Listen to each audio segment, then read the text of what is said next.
Vamos lá, pessoal, rapidamente, vamos avançando. Energia eólica também é uma energia renovável, tá? Ela é obtida, ó, através do movimento do ar, ou seja, dos ventos. Então, se tem vento, tem energia eólica. Mayara, mas em qualquer lugar não venta? Sim, venta, mas o que importa, como a gente estava falando lá da usina hidrelétrica? Não importa só a quantidade de usinas, e sim a capacidade que ela tem de produzir, né? A capacidade hidrelétrica dela. A mesma coisa acontece nessa questão eólica. Onde é que eu vou conseguir ter uma maior produtividade de usinas eólicas, né? Lugares onde eu tenho ventos constantes. Lugares onde recebe vento o ano inteiro, beleza? E aí você vai ter que lembrar das suas aulas de geografia física para lembrar, poxa, mas onde é que será que tem circulação de vento constante? E aí que entra a geografia da parada. Então, ó, para te ajudar, olha só essa notícia aqui de 2018, pra gente poder abrir a mente aí antes de listar lá os tópicozinhos para você colocar no seu caderno. Mais de 2018. Novos projetos de energia eólica apoiados com US$ 1 bilhão, verba captada pelo BNDES no mercado internacional, destinada a financiar projetos ambientalmente sustentáveis nos seguintes estados. Olha os estados: Ceará, Piauí, Rio Grande do Norte, Pernambuco, Bahia e Rio Grande do Sul. Galera, o que esses estados têm em comum? Para e pensa.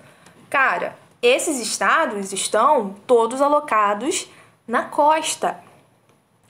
Sim, exatamente, né? Quando você vai pra praia, você pega lá um sol, fica lá torrando na areia, né? Quando você chega mais tarde da noite, começa a vir aquela brisa, vem aquele vento na sua cara. O que acontece? Esse vento, ele é um vento forte, não é? Porque ele vem da brisa marinha. Então, lugares oceânicos tendem a ter uma circulação maior e constante de ventos. Então, por isso que no litoral a gente vai ter a maior parte dos nossos parques eólicos constituídos e investidos, né? Aqui no Brasil. Então, ó, as turbinas, né, das usinas eólicas, que são essas hélices grandonas, né? Como é que funciona a usina eólica? O vento bate, movimenta essas hélices, né, como se fosse um ventilador.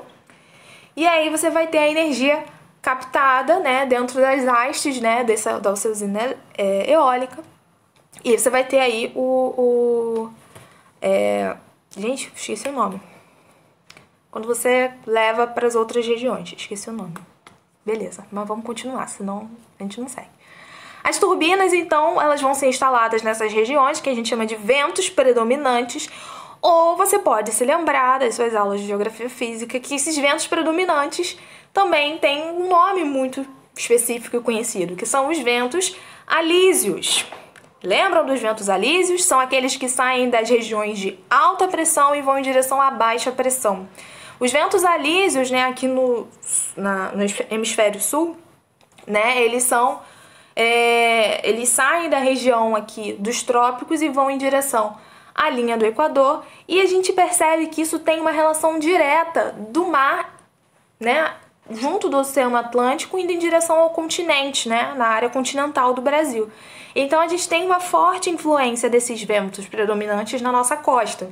Então, quais são os lados positivos dessa usina eólica? Reduz a dependência de combustíveis fósseis, né? A gente não precisa se utilizar, né, de outras fontes não renováveis ou poluentes, né? Então é uma fonte alternativa, tá? A gente usa muito esse nome alternativo para as fontes limpas, como é o caso da fonte eólica, mas ela tem um pequeno probleminha, né? O grande problema, né, da construção, né, de um parque eólico é a questão do impacto ambiental, porque você está colocando, ó, volta aqui na imagem, grandes hastes, né, numa altura que tudo bem, para nós humanos não vai influenciar muito, mas para os animais, ó, para as aves, isso acaba alterando a rota migratória dessas aves, tá?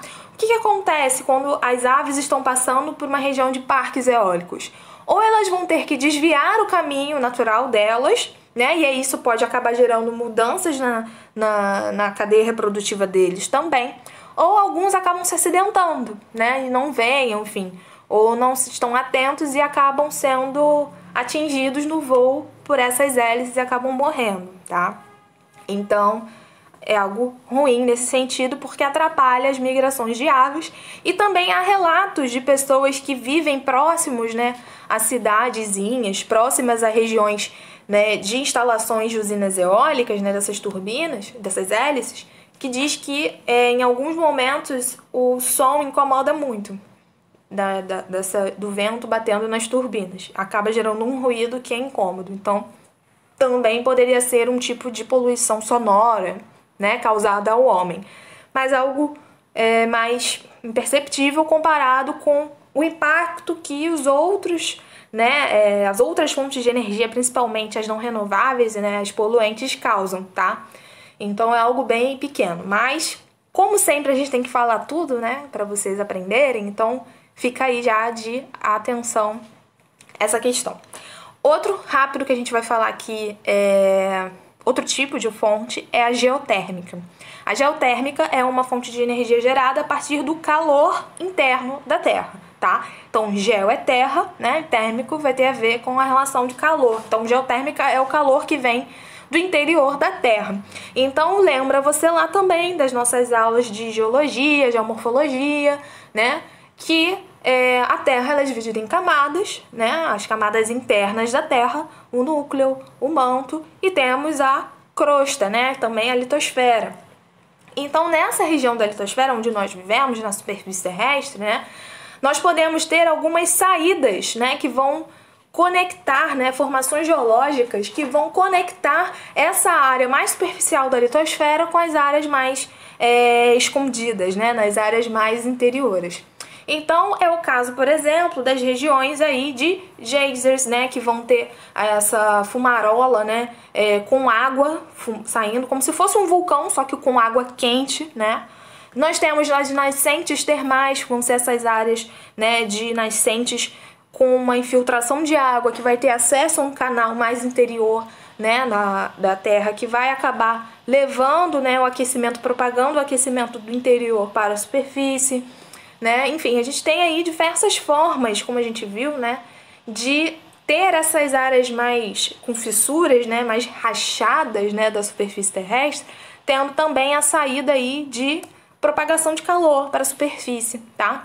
Então, à medida que a gente tem aí áreas onde você tem essa possibilidade de ter acesso a esse calor proveniente da Terra, você pode construir usinas geotérmicas que vão pegar essas bombas, né, de calor do interior da Terra e vão gerar aí, através do aquecimento da água, enfim, do calor, você vai ter essa possibilidade de gerar também uma fonte de energia limpa e renovável, beleza?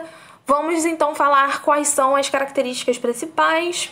Tá, quando a água e o vapor emergem através de fissuras na crosta, aparecem os geysers, as fumarolas e as fontes termais, né? Então isso aí é uma forma da gente ver, né? Lembrando ali, ó, nas rochas porosas, né? Nos aquíferos também você tem uma grande quantidade de água, né?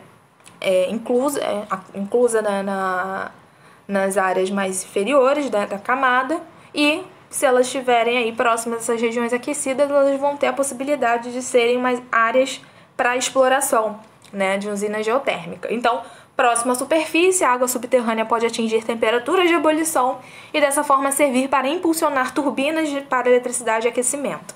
Lado negativo disso é que a energia ela só pode ser posta em uso em campo geotérmico ou próximo dele. Você não consegue levar através das linhas de transmissão, como é o caso da energia da hidrelétrica, né? Você levar em várias estações essa energia. Você tem que construir a usina naquele local específico da matéria-prima. Tá? Exemplos aqui no Brasil, nós temos Poços de Caldas em Minas Gerais e Caldas Novas em Goiás para o uso de lazer e turismo. Nós não temos a cultura aqui no Brasil de ter usinas geotérmicas de uso com finalidades, enfim, de proporções maiores. A gente usa geralmente nessas áreas de águas aquecidas para questão turística mesmo, enfim, para lazer. Perfeito? Tranquilo? Respira, show. Tá anotando tudo, né? Beleza, então vamos fazer uma pausa para a gente continuar a falar de mais uma fonte de energia renovável, energia limpa. Vamos lá.